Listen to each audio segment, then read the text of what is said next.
Red Bull spends more on a single Formula One season than most beverage companies spend on global marketing in 5 years.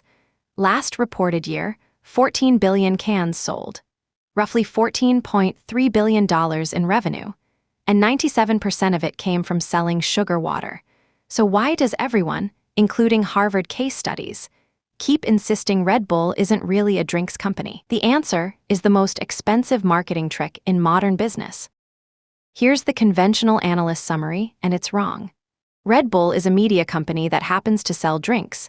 Sounds clever, falls apart on the first line of the income statement.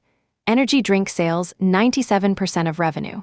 The Red Bull Media House, the F1 team, the football clubs, the space jumps, combined, less than 3%. The marketing isn't the business. But here's the part nobody fully connects. The marketing is what protects the business. Once you see how, the energy drink category starts to make sense. Open the math on a single can. Red Bull doesn't own factories. The juice itself comes from Roche-Fruchtsaft, an Austrian co-packer. The aluminium can is filled by Ball Corporation.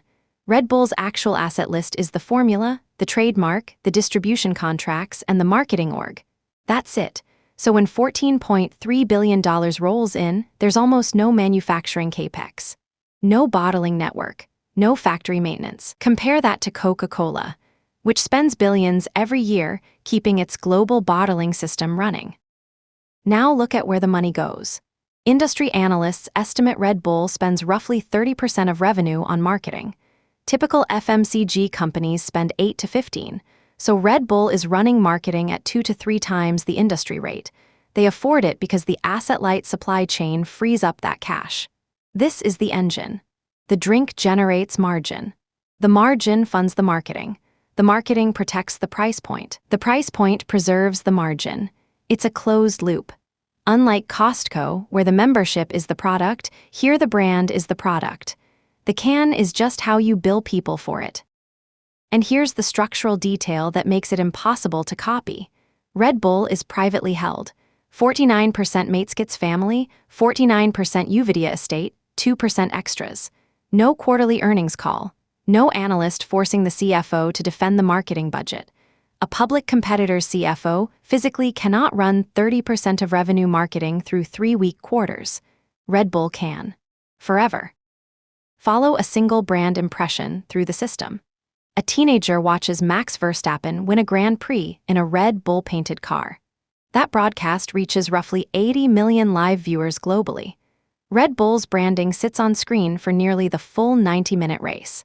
Times 22 race weekends a season.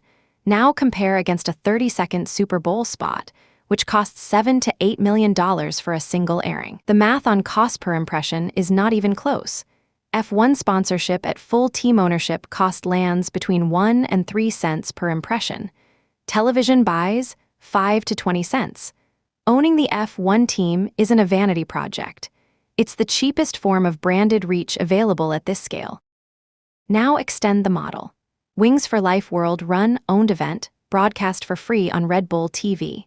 Stratos, the 2012 Felix Baumgartner space jump, $50 million in production cost. 52 million simultaneous live YouTube viewers, the largest live stream of its era. Years of clip licensing revenue afterward. The economics are inverted. In traditional advertising, you pay for someone else's audience. In Red Bull's model, you pay once to build an audience, and you keep it forever. That same Stratos footage still drives brand recall 13 years later. This is where the revenue mix reframes itself. Red Bull Media House isn't a profit center. It's a customer acquisition cost line restructured to look like an independent business. The 3% of revenue from non-beverage operations isn't proof of diversification.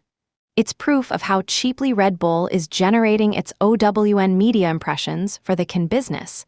That's the disguise, and it's the most lucrative one in modern marketing. Here's the cleanest demonstration. In 2006, Red Bull bought the New York Metro Stars, an underperforming MLS soccer franchise, for $25 million, renamed them New York Red Bulls, then bought RB Salzburg in Austria, then RB Leipzig in Germany. The football world hated it. Critics said the brand was buying its way into a sport. They were technically correct and missed the point entirely. What Red Bull was actually buying was a permanent advertising surface that legally cannot be banned. UEFA, FIFA, MLS, all of them have rules limiting beverage sponsorship visibility. But you cannot ban a club name. So when RB Leipzig plays in the Champions League, the words Red Bull appear in the bracket, on every match graphic, in every news article. Free, in perpetuity, while regulators have no mechanism to remove them. 25 million for the Metro Stars looked expensive in 2006. Today it's clearly the bargain of the century. Now run the test of replication. Monster Beverage arrived in 2002, captured about 30% of global market share, higher than expected, lower margin than Red Bull. Why? Monster spends heavily on sponsorships. They pay to put their logo on existing properties. UFC, Supercross, action sports events, they rent attention. Red Bull owns attention. The difference at scale is enormous. Monster's marketing budget evaporates the moment they stop paying. Red Bull's accumulates compounding equity in properties they control. Same category, totally different moat. Now here's the part everyone skips. The single most important product decision Red Bull ever made was making the drink taste bad on purpose. Mateschitz tested early formulations and discovered something most beverage companies actively avoid. The original Red Bull polled poorly with general audiences. People said it tasted medicinal, like cough syrup. He launched anyway, refused to reformulate. The polarizing taste did exactly what bland sweetness cannot. It created tribal demarcation.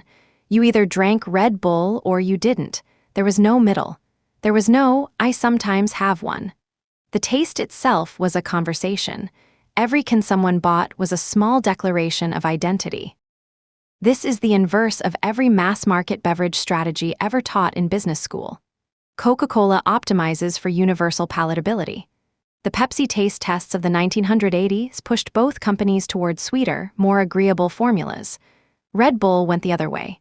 Less sweet, more medicinal, slightly aggressive.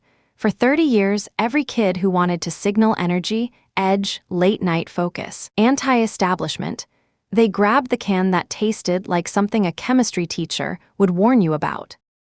In business strategy textbooks, this would be flagged as the cardinal sin of consumer goods. In Mateschitz' hands, it became the most defensible product decision of the modern beverage era. The mediocre taste is the moat, so strip the layers. Red Bull is not a media company. It's a drinks company with a marketing budget the public market would never tolerate. An asset-light supply chain frees the cash to spend it. Owned media properties compound forever instead of expiring. A flagship product engineered to feel slightly off makes it stick in the conversation. None of those layers, alone, would build a $14 billion empire. Together, they build something nobody public can imitate. The lesson, in commodity economics categories, the moat isn't the product. It's the conditions you create around the product.